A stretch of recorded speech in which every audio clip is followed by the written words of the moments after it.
Okay, Chairman, you're good to go. Thank you, Hazel. Well, good evening, everybody. My name is Simon Shimmin, and I'm the Chairman of North Wootton Parish Council. Welcome to those of you who are joining us on the YouTube live stream.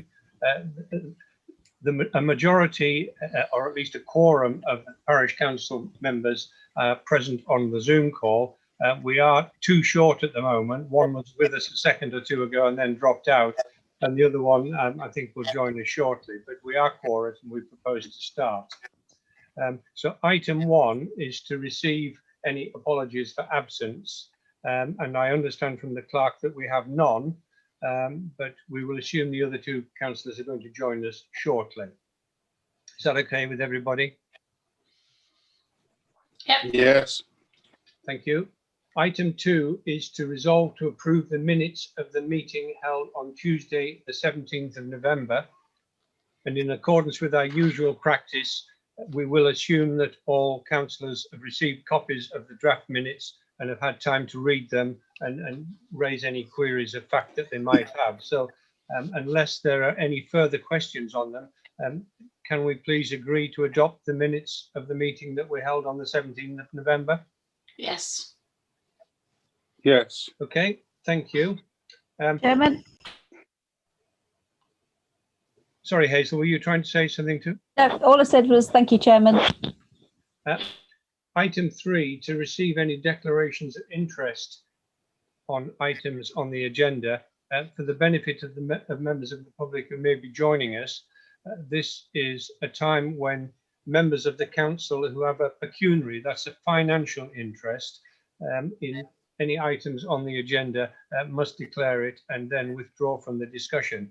It doesn't mean that they don't have an interest, a personal interest of some other kind in items, but if they have a financial interest, they must declare them before we start. So are there any declarations of interest on items on the agenda tonight? No. No. No. Okay. Item 4 then is an opportunity for members of the public who've indicated in advance that they would like to speak on matters on the agenda to approach the clerk and join the meeting. And we have nobody who's joined us in person this evening. Hazel, can I check with you that nobody else has contacted you to raise matters on the agenda? No, Chairman, there's been nothing since the agenda has gone out to you. Okay, thank you. There are a couple of matters that will come up later on this evening where members of the public have spoken to me, and I'll raise those at the relevant time during the course of our discussion. So item 5 then, to receive reports from our district and county councillors and the police. Can you give us an update on that, please, Hazel? Any reports that I've had from either district or county have come at you. I believe District Councillor Nigel Hewitt-Cooper did send one earlier in January, also on behalf of county, but the police are unable to join us today. What I have had from them, I will have sent on to you. Yes, we did have I must say, an extremely generic report earlier in the month. I'm not sure that we perhaps need to have another look at this procedure because I'm not sure they're an acceptable substitute for the sort of thing we used to get, which was a bit more local. And Nigel Hewitt-Cooper's report, I noticed, comes in his capacity as a county councillor. And he's not actually our county councillor. No, that's correct, yeah. He's our district councillor. So I wonder if before next time, either you or I should have a word with him and see if perhaps we could get some feedback on a amended basis from him, because it's a while really since we heard anything directly from Mendip. I know he joined us last time at the meeting and we did get some useful things from him then, but I wonder if there's a bit of confusion of roles going on here.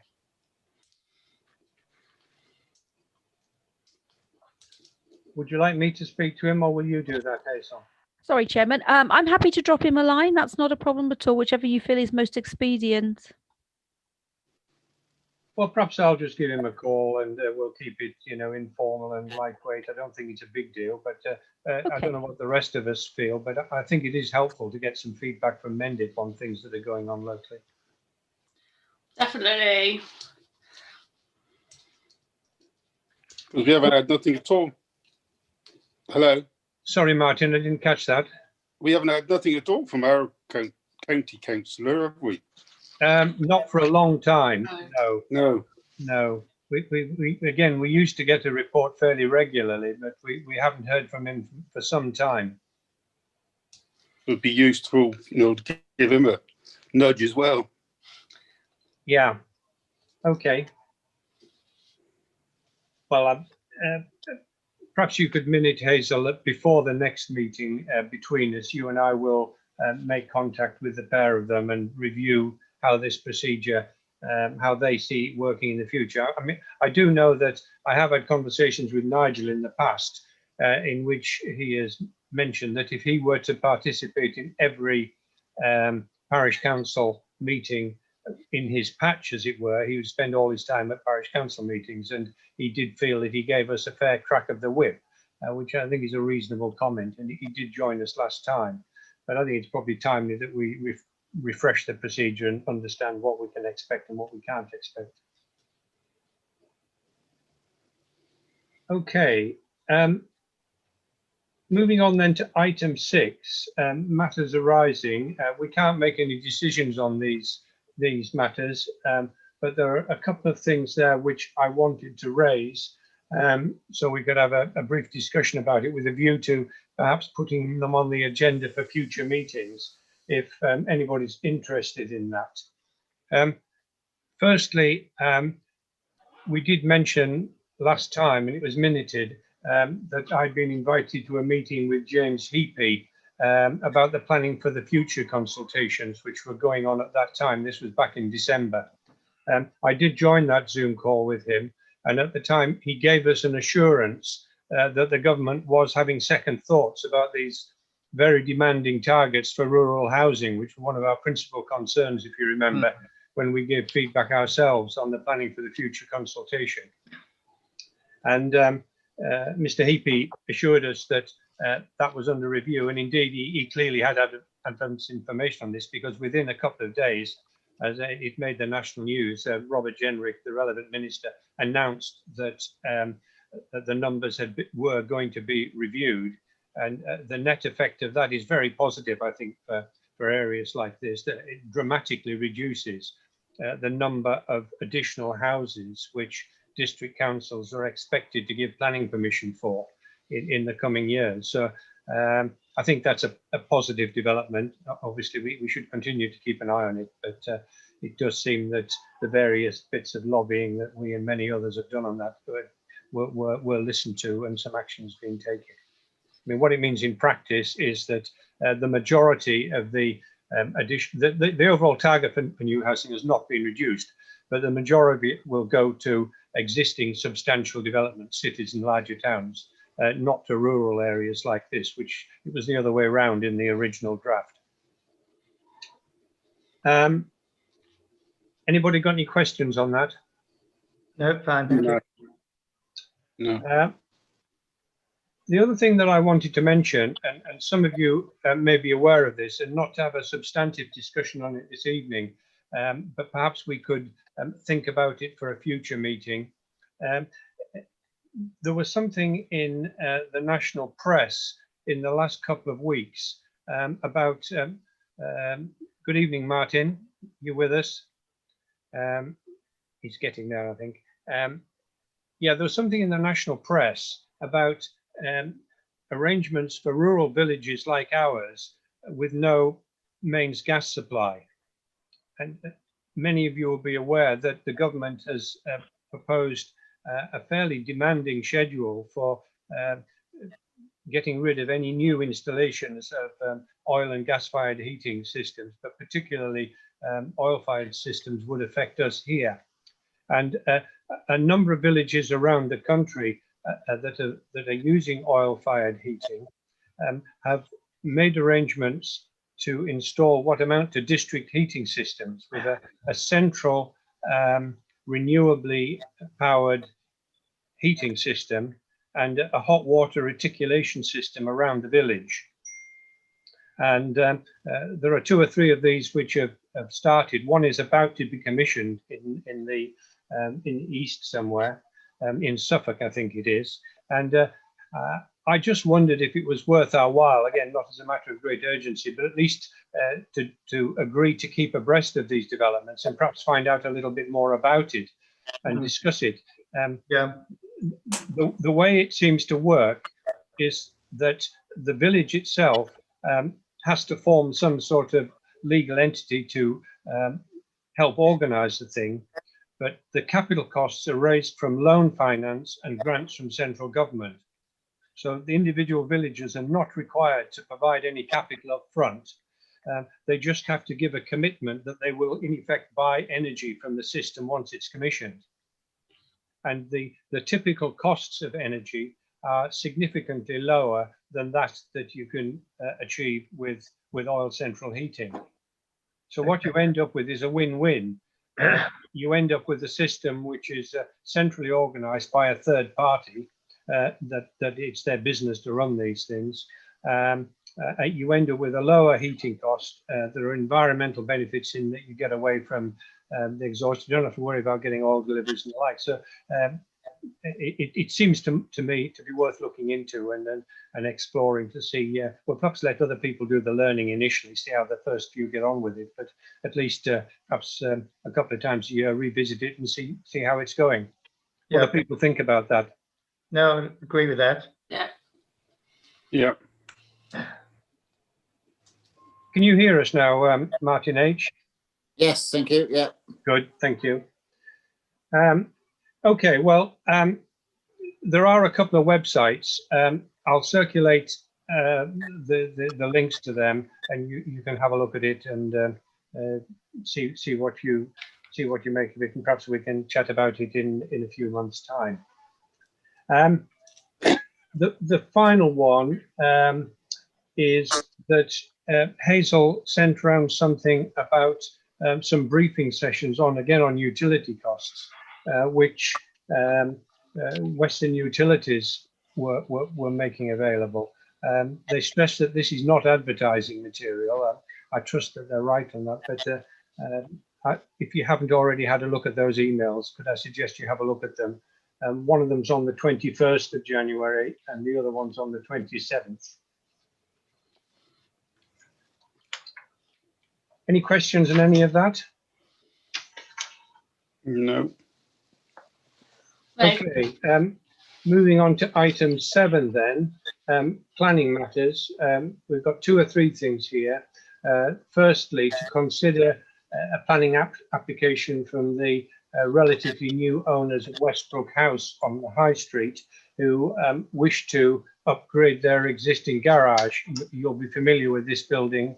It does look somewhat out of place on the old original building. It faces onto the entrance to the church, and they propose to re-roof that building, make some other changes to it, and move their heating equipment into that part of the building. Originally, the applicants did say they were going to join us this evening, but more recently they've said that they're not able to do so. So they'll give me a bit of extra information if anybody's got any questions on it. But to my mind, it's a pretty harmless application and one which we would not have any reason not to support. No, I'd agree with that. I agree. Yeah, agreed.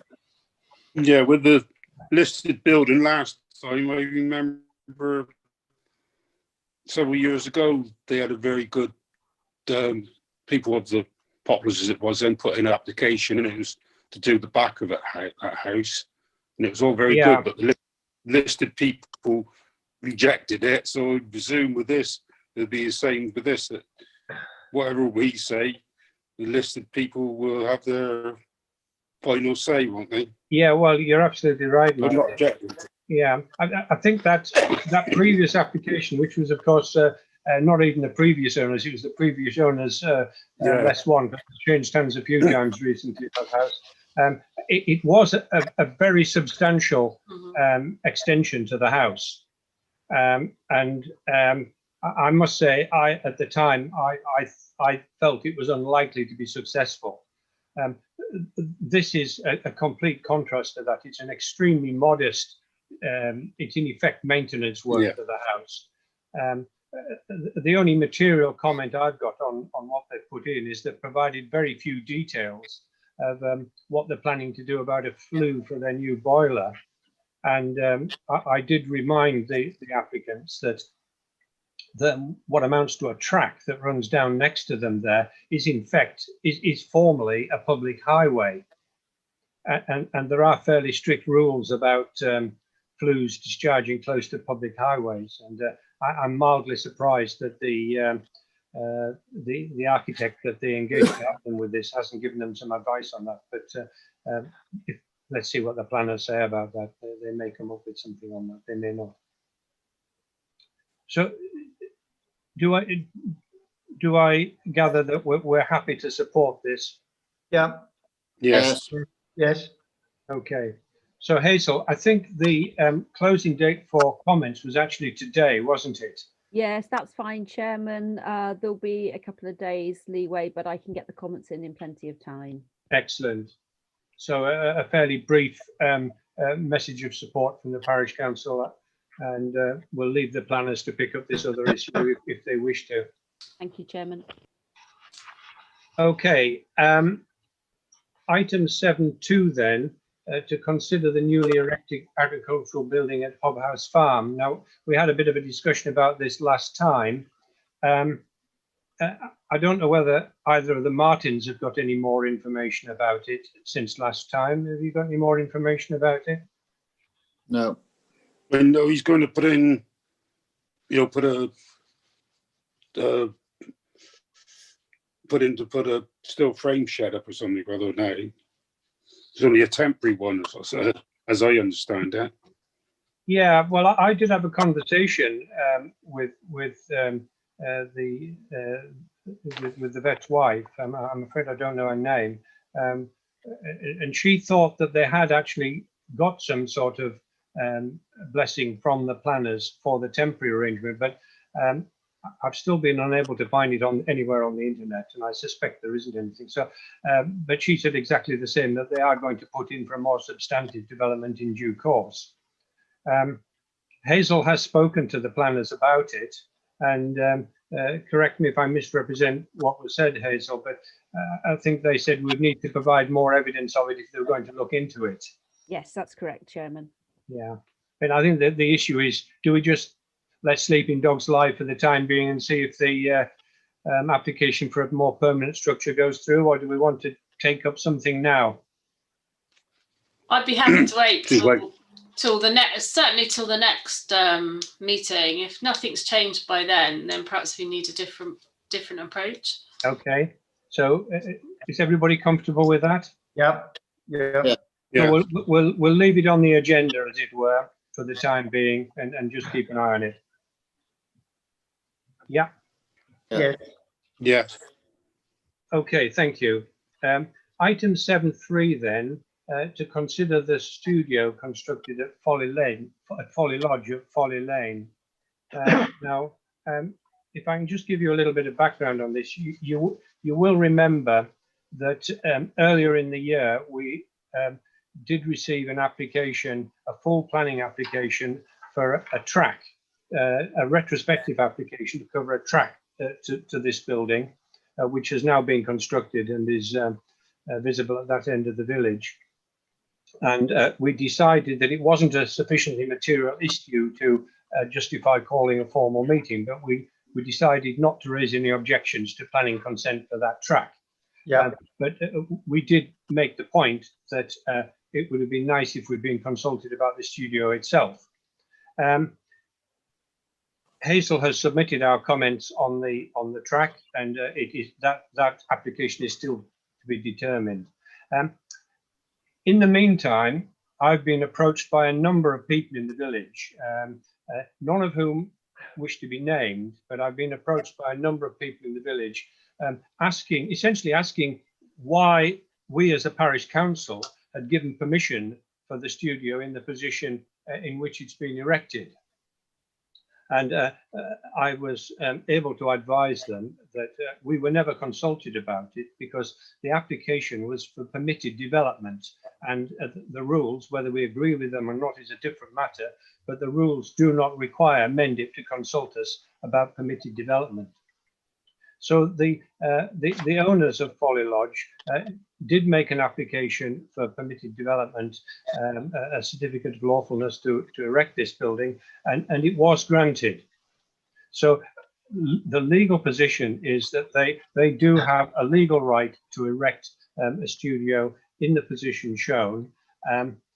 Nonetheless, I've had a number of questions that have been raised about it.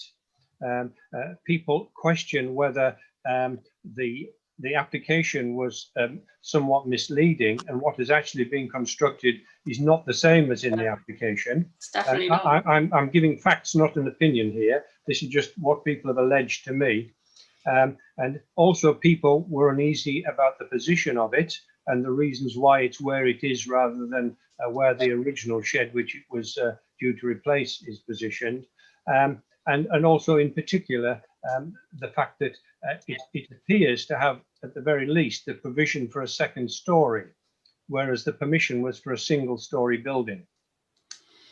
Now, I think the applicants are adamant that what they've done is perfectly within their rights. But I feel that if nothing is done to dampen down this, we're going to get this rumbling on, in that I've lost count, to be honest, of how many phone calls I've now fielded on this one. It has aroused quite a few comments. And a few things we can put to rest straight away. The applicants have assured me that the present rather bright natural wood finish will be changed. Once the weather's better, they will decorate it in a more muted tone, which will obviously reduce it. They have also assured me that it is technically a single-story building, and it is the dimensions that were approved in the application. I don't think it's the height dimensions though, is it? Well, this is where it gets very difficult, Kath, because I've wasted a fair bit of time since this first cropped up looking at the permitted development regulations. They are extremely complex. They are. I was looking, yes, as well, and they are very complex. They're very complex, and quite a lot of it is at the discretion of the local authority. So I think the formal position, as Mendip have approved this, we can't second guess that really. But what I do feel is it will, just to, if you like, assure people in the village who are uneasy about this, it's not unreasonable of us to ask Mendip to confirm to us that the development is in accordance with the approval that they gave, and that correctly reflected their interpretation of the permitted development regulation. So not making any suggestion that we think it's wrong, but just asking them to give us that assurance. I'd agree with that, because the drawings that went with the sketches and show that the building being only 3 meters high, but in the text of the report it does say it'll be 4 meters high, and therefore I think Mendip may not necessarily pick that up, and I suspect what they've built is certainly nearer 4 than 3. Yeah. Well, I don't think there's any doubt that it's 4. The owners are quite open about that. They've been very helpful in giving me additional information about it. They're quite open about the fact that they have built what the narrative part of their application gives them permission for. Yes.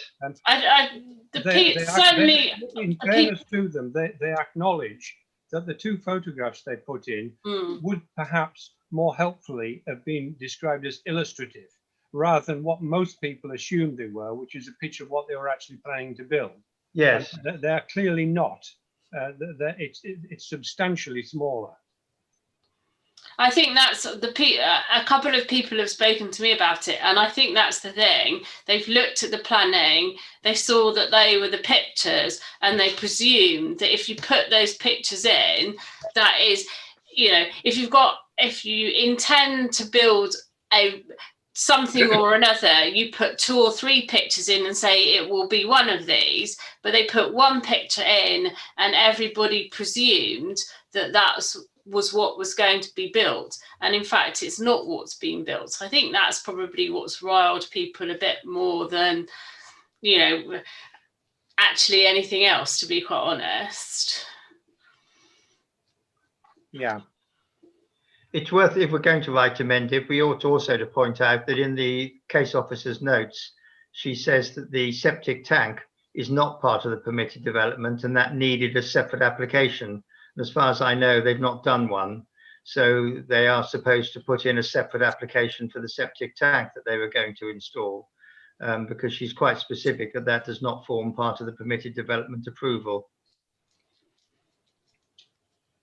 Was there no septic tank there originally then? I don't think so. They were going to put one in to serve this building specifically. They mentioned that, and she was quite specific and said, well, that will need a new application. I don't know whether it's been built yet, or I don't know whether that's gone in or not. Well, I think they may have connected the facilities to their existing septic tank. Yeah. Put a pump in to pump it back up the hill. Oh, okay. I mean, I think depending on your reading of the permitted development rights, a facility of that sort probably needs planning permission as well, actually. But let's not go there, because we would be second guessing Mendip's interpretation of the permitted development rules, which are pretty complicated. Hmm. And I don't think we're expected to be experts on that, but I think it is reasonable of us, firstly, to defend our own position, to make clear to people that we had we been consulted originally, we would hopefully would have spotted that discrepancy between the size of the pictures and the narrative, and perhaps asked some more questions about that. Yeah. But also, we might have picked up some of these other points as well. Doesn't mean that Mendip would have made a different decision, of course, as we know on other things, but we weren't involved. Okay, so are we happy then that we ask Hazel to perhaps agree that she and I agree a text to with a very brief background to it, and asking Mendip Planning to give us assurance so that we can deal with queries from the village, that this development is as approved and meets the permitted development requirements. Yeah. Yes. Yes. Okay. And as I said, the applicants have been helpful in providing additional information, and they have assured us if anybody asks questions about, well, it looks pretty horrible on the skyline, etc. I think once it's once it's painted a more appropriate colour, it will blend in pretty well, really. And it's, in my view, it's a long way from being the worst thing that's been added to the skyline in North Wootton in the years that we've been here. Okay, thank you for that. Any other planning matters then? There were a couple of things I was going to mention here. You've probably seen that Hazel has circulated an approval which has gone through on the agricultural rules for a covered yard at Red Lake Farm. That looks fine. And also, you may have picked up in one of the things that Hazel sent round to us, Mendip have been reviewing their planning requirements, and they sent a consultation round which runs until February. They've extended the date into February. I don't know whether any of you've got any views on that. It looked okay to me. There isn't a lot to say about it.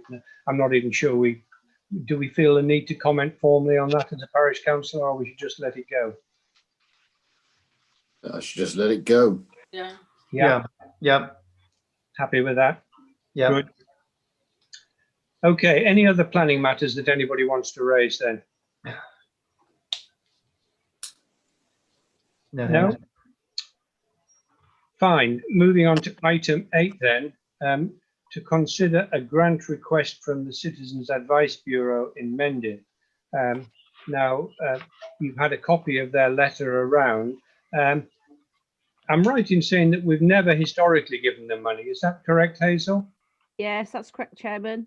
The letter was somewhat unspecific on why they're now asking for money. Has something changed in the way they're funded, or is it just that the demand on their services has increased? I think it's probably the latter, Chairman. We haven't historically given a grant, as you say, to this particular organisation, but I think round robins have been coming out from various branches of CAB because, as you say, they're struggling under the pressure that they're under. Yeah. Mhm. I mean, there is some information in there about the number of people from this district council ward that have been involved. I mean, there are quite a number.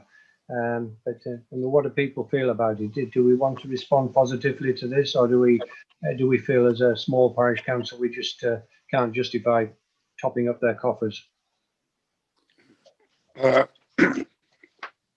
our attitude over the years with all these type of things is once we start one, we open up a can of worms and be forevermore sending money for different things. That's been our attitude over all the years I've been on parish council anyway. Yeah.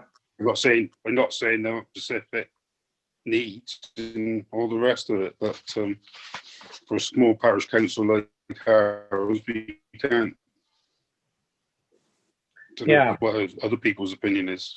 Yeah, I've got a lot of sympathy with that point of view. I don't think we would be in a position to give them sufficient money to make a material difference, looking at the sort of costs they're talking about, to make a material difference. And as you say, Martin, it does create precedents for other charitable organisations. Not that, you know, it's a very worthy cause. There's no doubt about that. What do others think? I tend to agree with that. Yes, view. I would tend to agree as well. A worthy cause, but probably not something that we would want to make a significant contribution to. Yeah. I would agree with that as well. Okay. I appreciate they need money, but I don't know where the people they should be, or the council that they should be getting that money from. Yeah. Okay, fine. Thank you. Hazel, can we then acknowledge that we received the letter and essentially put that back to them that whilst we recognise it's a worthy cause, this is a very small parish council with a limited budget, and we don't feel able to justify helping them out. Yeah, absolutely, Chairman. I'll do that on your behalf. Thank you very much. Okay, item 8.2 then, the more routine finance items that we have to consider. And again, for the benefit of members of the public, the councillors have all had more details on these items, so they've had a chance to have a look at it and think about it. To consider and approve the clerk's expenses and salary for December and January. Has everybody seen those? Is everybody happy with those? Yeah. Yeah. And without going into detail, this reflects the other decisions we made last time as well. Yeah, happy. Okay, Thank you. Everybody happy with that? Thank you. Yep. Fine. 8.3 then, to consider and set the budget and precept for 2021 to 2022, including projects the parish council wishes to undertake on behalf of the village. And we had a proper discussion about this last time and agreed that we would leave Hazel to put the numbers together and feed them back to us so that we could have a look at the overall impact of it. And again, councillors have had those numbers for some time and have had a chance to have a look at them. Has anybody got any further questions or comments on what we've looked at and discussed last time? No. No, definitely not. No, it seemed okay. The one thing I couldn't immediately recall, Hazel, is what change that makes to the precept between this year and next year and the current year. Well, the minimum precept required to keep some in reserves, as is generally accepted as reasonable, would be based on this budget, if you approve it, 4,360. Yeah. Bear with me a second and I will find last year's.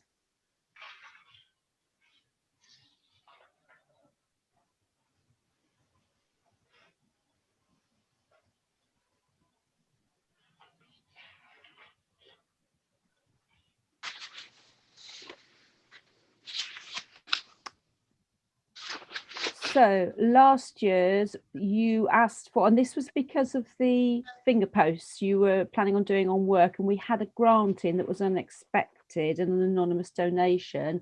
So the precept last year was 7784. Right. Then what the bit I couldn't understand, was that after the grant, or did the grant reduce the amount that we actually needed? No, so we set the budget Yeah. and the precept prior to the grant coming in. We weren't aware of the grant. It came in the financial year 1920. So that's built up our reserves because we were anticipating spending money on the finger posts, which means we've got more in reserves that we were planning on having because of this grant. Therefore, if you take that into consideration to keep the same level of reserves, your precept goes down this year. Right. Okay. Fine.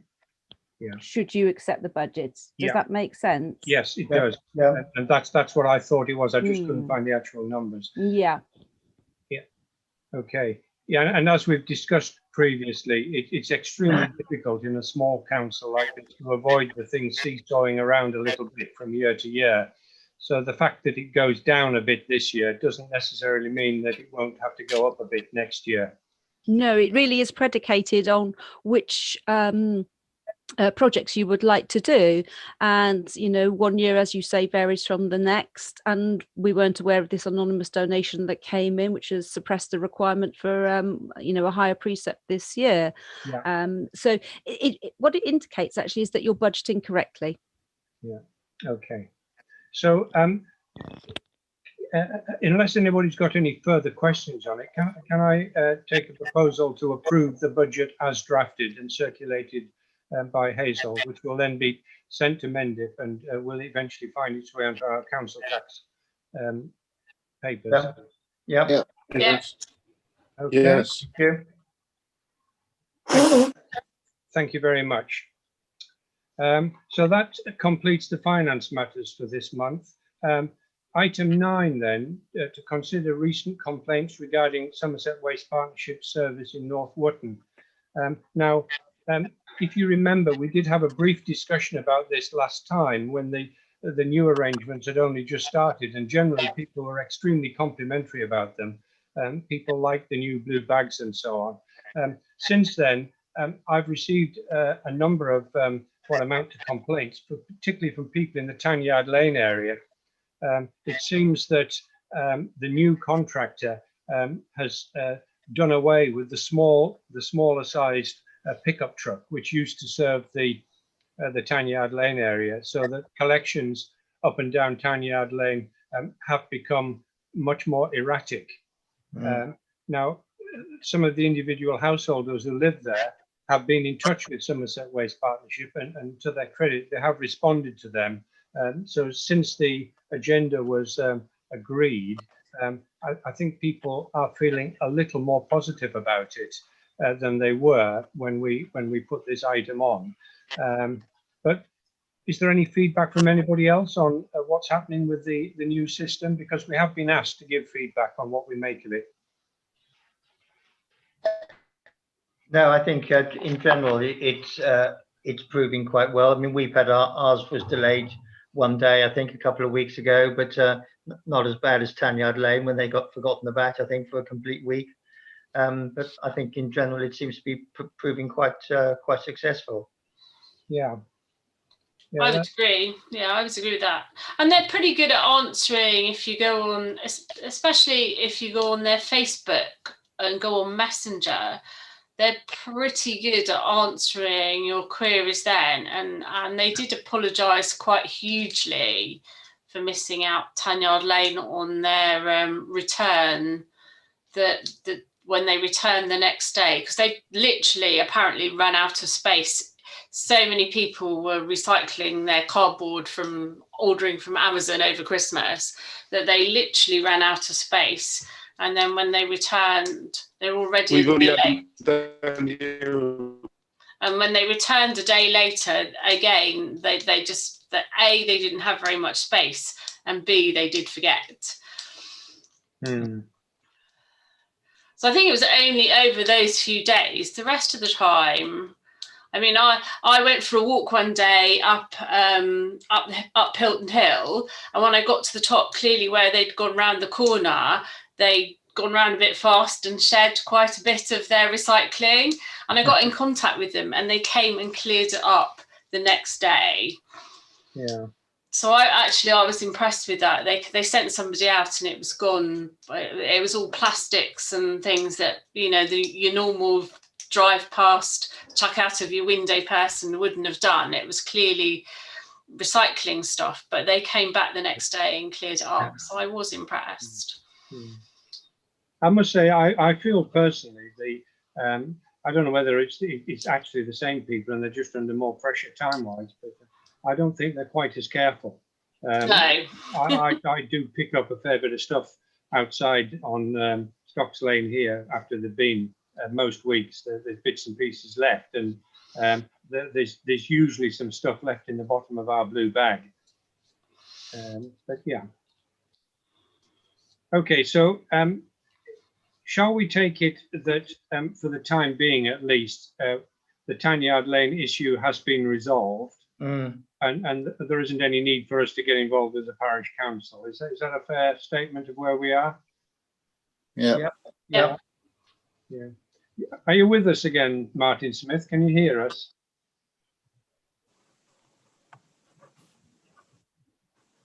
Can you hear us, Martin? He's on mute, Chairman.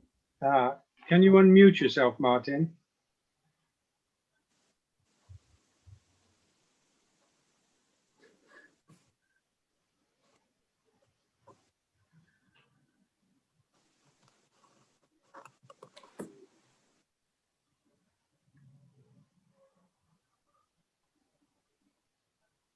He needs his IT support, Chairman. Well, I think his IT support is on its way. Yes, with a cup of tea, probably. Very welcome. Okay,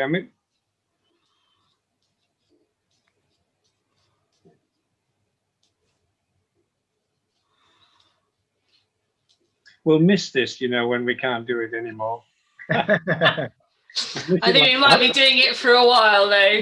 We'll miss it like a hole in the head, actually, as far as I'm concerned. It's wonderful for us clerks. Yeah. Okay, well, perhaps we'll let Martin sort that. I mean, what I was going to say to Martin, given that he's at an extreme end of the village, how it is for him down there, whether it's okay.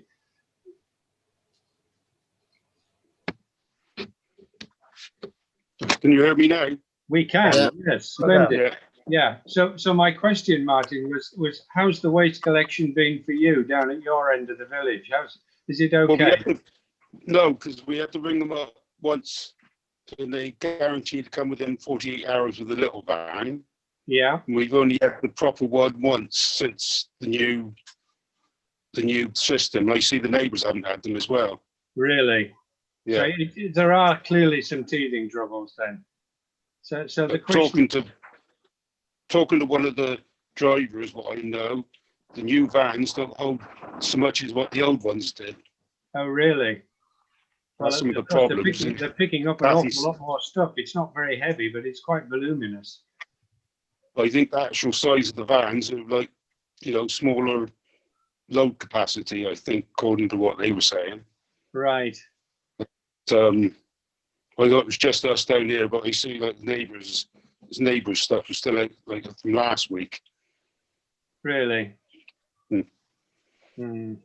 So they're getting filled up before they come down to this part of the village.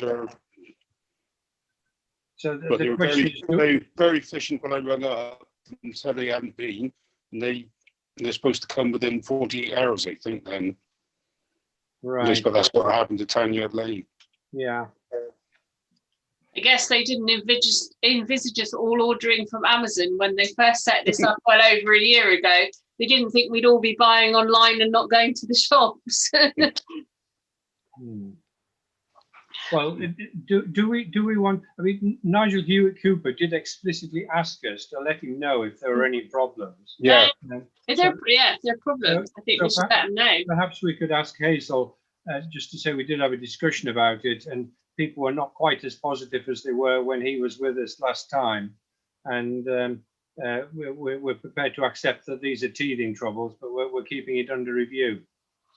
Yeah, makes sense. Yeah, agreed. No, you did say that they had 9-10 tons of the plastic containers what wasn't recycled in the first wave of, the new thing at Evercreech. Yeah. Which, all amounts up as like extra tonnage all the way around, don't it? Yeah. Okay, so are you happy to do that on our behalf, Hazel? Sorry, what was the question, Chairman? You wanted me to contact Councillor Hewitt Cooper, Yes, did you? if you could respond to Councillor Hewitt Cooper, who did ask us to keep him informed if there were any issues with the new system. Yes, he did, yes. And yes, say that people were not quite as positive as they had been when he was with us last time. We're prepared to accept these could be teething troubles, but some deliveries have been missed, and we have the feeling that they're not quite as careful about what ends up on the ground as the previous people used to be. Yes, okay, I will drop him a line to that effect. Okay, thank you very much. Okay, item 10 then, and we have previously discussed this. It's to consider our position on an initiative started by the Woodland Trust to facilitate the planting of trees in the village. Now, to refresh our memories, Alistair attempted to get some landowners in the village interested in this. Do you want to fill us in on how that went, Alistair? Yes, it didn't get off to a great start, to be honest. Two of the ones I spoke to said they wouldn't be interested, and the other two I didn't get any response back from. I think, in fairness, the two Martins were going to talk to a couple of the farmers around the western side of the village and the northern side, and I'm not sure whether they got any response. But of course, with all COVID going on now, I think all these things have really ground to a halt. But it's a proposal I'd like to sort of keep on the agenda, to do some planting of trees when the time arrives. But clearly the Woodland Trust thing, you needed permission of the landowners, obviously, or before you could even put in an application form. So we never really got to that stage. And then COVID set in, and we haven't done anything. And I doubt anything would happen this year. So it may be something we just need to keep on the agenda for next year, and see if we can get something going then. Yeah, I have had an approach from one villager who asked us to consider doing something like that. He wasn't aware that the previous discussions we'd had about it, and I did ask him if he would like to volunteer to try and do better than you did in finding people who are happy to offer land for it, and he wasn't very keen to do that. Are you happy to keep it on your patch for the time being, Alistair, or would you like us to perhaps put something in the North Wootton News and seek another volunteer elsewhere in the village to run with it? I mean, there might be somebody who's got a passion for trees who would like to do it. Certainly, I think putting a notice in the North Wootton News for landowners who are prepared to have trees on their land is the first instance, really. That's really where it needs to come from. Okay. Because two of the people I approached said no, they didn't want to know, thank you. Even putting around the edges. Even putting trees around the edges of a field next to the hedge and the highway often tends to restrict the potential use of the land. So I can understand it isn't something that every landowner would want to do. But I think if we could put something in the North Wootton News along those sort of lines, that would be helpful, even if it's not until 2022 before anything happens. Okay, so rather than asking for somebody to coordinate it, try and get people to volunteer to offer the land. I think that's probably the first step, and then by all means we can ask for anyone who's prepared to help with that as well at the same time. But it's the sort of landowners plus an organizer, if you like. Yeah. Are you happy for me to put your name down as somebody people should contact if they want to find out more about it? Because obviously, in the report we put in the North Wootton News, it's fairly brief, and we can't cover the amount of detail that we've just covered this evening. No, by all means, yes, indeed. Yeah. Okay. Sorry, Martin Smith, you wanted to add something? After Alistair said about it before, I spoke to Masters, they were interested, and Andrew Hill for Franklin's land. They would be interested. They would be. Oh, they would. Yeah. Oh, yeah. I hadn't had that report back. Okay, so Andrew Hill and the Masters are both okay Yeah. then. Would be Okay, interesting. Like to know more details. That's good news. Could you Yeah. perhaps have a word with them then, Alistair, to see where that gets us? yeah, well, indeed, yes, I'll see. So I wouldn't rush to get it into the February Northwood News. They can follow on a bit next month, but when I've got some feedback from them, Andrew Hill and the Masters, yeah. Yeah. Okay. So we won't put anything in the local mag for the time being, but we'll leave it with you to run with that. Yeah. Okay. Excellent. Thank you. Anything else on that then? Okay. So now our regular reports. First of all, from you, Alistair, on highways matters. What have you got for us?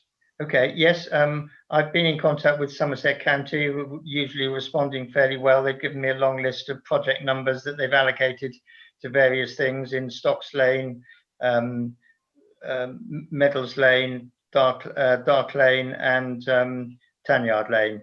So those are all up for sort of being looked at. They say they've tackled the gully at the top of the High Street and bottom of Dark Lane. Well, that seems better, although there has been some stormwater coming in off the fields at the far end of Launchley Lane that was making that one worse. And we also raised the one down at Lower West Home Farm, not strictly in our area, but on a route we all use. And they're waiting to get back out to have a look at that. So they seem to be responding fairly well to all the queries I put in. And there are a number of potholes along the Long Drove as well that are cropping up again. So I've got case numbers for all of those, and I'll keep an eye on those and see how they go. I just also wanted to go back to, I disappeared off, had to move the computer earlier on. I missed item 6 on the agenda, the matters arising, going back to the last report. When you had the meeting with the officer from Bats Bridge, the Somerset County officer looking at Bats Bridge with you, Simon. Yeah. They said they were going to issue a report. Did you ever get anything? No, I was going to take that under the next item on footpaths, Alistair. We'll talk about that in a minute. Yeah. Okay, that's fine. So I think that was all on the highways matters. Thank you. Yeah. Last time we talked about New Road, and I think it was coincidental that they did do some work immediately after the last meeting on that. Is that now okay, Martin? Or I think you said there was one very bad bit that they'd missed. Yeah, the one. Did they come back and do that or not? No, that one's very bad. It kind of pulls you right over. The So one 3/4 to the top. Yeah. So there's still one bit on New Road that needs attention. Is that to the south of Barrow Lane or the north of Barrow Lane? The mile straight under the pilings, New Road. That's the one that goes up to Martin's place. Yes, from Barrow Lane down to yours. Yeah. Okay. All right. They did some soon after we spoke last time. Yeah. But then the real bad one where the tar's gone and the camera gone, they never come back and done that one. Oh, okay. So I think that one's still there. And it's real dangerous if somebody's on a bicycle or something like that. It's really a dangerous one. Why saw it yourself, Simon, didn't you? Okay. So I'll raise that one with them tomorrow. And we've also, whilst you were away last year, Alistair, if you remember, there was an issue about stormwater running down Crossways Lane towards the industrial estate. Yeah. They did come and clear that out, but there is still water. A lot of water goes down there. I mean, one of the things that was under discussion is whether the access road to the Oak Terrace houses is making that worse. I think it probably is. I think we're due for some rain the next 2 days, so I'll go and have a look at that in the middle of a storm, I think, and see what that's looking like, and raise that with highways, because I know when we looked at the plans for that development, we did raise the point that there didn't seem to be a slot gully all the way along that road entrance, which is normally what they put in. And I would imagine most water just goes straight across the gully, the one gully that's there. So I'm going to look at that this week when hopefully we're going to get, anticipate we're going to get a deluge of rain. Yeah, but I think they did come and clear the underground pipe work at the bottom end. Yes. Towards the junction where the little industrial estate is. Yeah. Okay. But if you could keep that one on your list as well. Okay. Any other thoughts on highways matters before we move on? Not for me, thank you. No. Okay, item 12 then, footpaths. I was going to just raise the Bats Bridge issue on that and say that we were told we would eventually get a report, which we've never seen. So let's see what happens. I guess eventually we should chase it up, but they did say it would take some time. Okay. Now, I think the way it was minuted last time accurately reflects what was agreed. Yeah. Anything else from your side, Martin? No, Kathy mentioned that there was a finger post by Sidelands that was rotted off. So I've reported that to Chris East. I don't know if that's ever been done. No, it hasn't. Still hanging there. I emailed him and asked him to look at it when he was on his way to the forge to have a look at that. But he's never acknowledged that email for some reason, which is unlike him because normally he does respond pretty quickly. Yeah. I don't know what happened at the forge. Have you heard any more, Simon? Well, I did. As we hadn't heard anything, I did actually email the new owners of the forge and ask them what was going on. They did have a meeting with Chris East, and he gave them information which, to be honest, I'm not sure is correct, which was that because it was included in their original planning application, they had in effect formally applied for the diversion. I went back through the papers and I don't think that is the case. And there is a mechanism for applying for a footpath diversion, which involves completing a form and paying a fairly fat fee as well. The current owners have undertaken to get back on the case and work on it. But given that we did have a request that the thing was formalized as soon as possible, I think we should keep at them on that. Okay. Other than that, if anybody that's got any issues with footpaths could let us know, and then we will put a report into Chris East in February. Yeah. Highlight what issues need to be attended to. There are a few, but if anybody's got any more issues in the next month, if they could come back to us, let us know, get them on the list, please. Yeah. Yeah, I'll put another note in the North Wootton News about that to remind people again next month. Have you got the steps up to the new gate just past your mum and dad's place? You know, off to the left across your fields down to the river and the new bridge. The steps there have pretty much collapsed, and it's quite steep and difficult. What next to? Next to Felicity and Tim's, yeah, right on the boundary. I haven't got them on there actually. No, I'll write them down now. Yeah, but there were, you know, the sort of wooden step just with the earth fill, and the wood is gone, and so it's now a very steep and slippery clamber up to that. I mean, obviously, everywhere is very muddy at the moment, anyway. Yeah, that's fine. Yeah. Okay, I didn't have anything else on footpaths. Does anybody else got anything on footpaths they want to mention? No, thank you. No. Moors and levels matters. Anything from your side, Martin? No, nothing at the moment.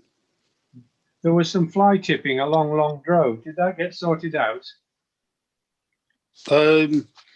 Usually, if it's on side the road, the engineer of a group, the drainage engineer, rings the council and they pick it up.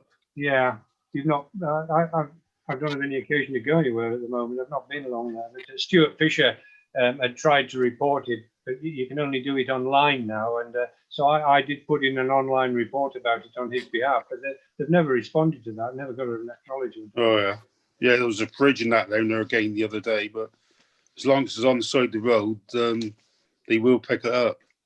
Yeah, we often see the van down there stop picking it up. But, yeah. Okay. Anybody else got any questions for Martin on that then? No. So item 14 then, our next meeting is scheduled for the 16th of March, unless we have any urgent matters before then, usual time. And as Hazel said at the beginning, I'm afraid we're going to be doing Zoom meetings for the foreseeable future, I think.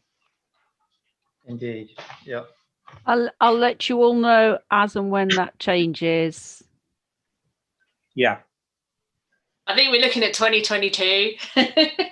Yeah, well, interestingly, the legislation has a sunset date in it of May, early May, something 2021. So the government need to get a wiggle on it, because it needs to be extended or new legislation. Well, new legislation because the sunset date is a sunset date. So, Yeah. but I'll let you know. Yeah, I think there's quite a few things because the emergency powers generally were time limited, weren't they? No, They were all for May, weren't they? Yeah. indeed. So our position would then come up for discussion. Okay, right. Well, thank you all very much. Thank you to members of the public who stuck with us, live streamed, and we will issue the draft minutes in due course. And as usual, further information on most of these things are available on our website. Thank you all very much. Thank you, Simon. Thank you. Thank you. Thank you, Bye. Chairman. Thank you. Thank Thanks you. very much, Hazel.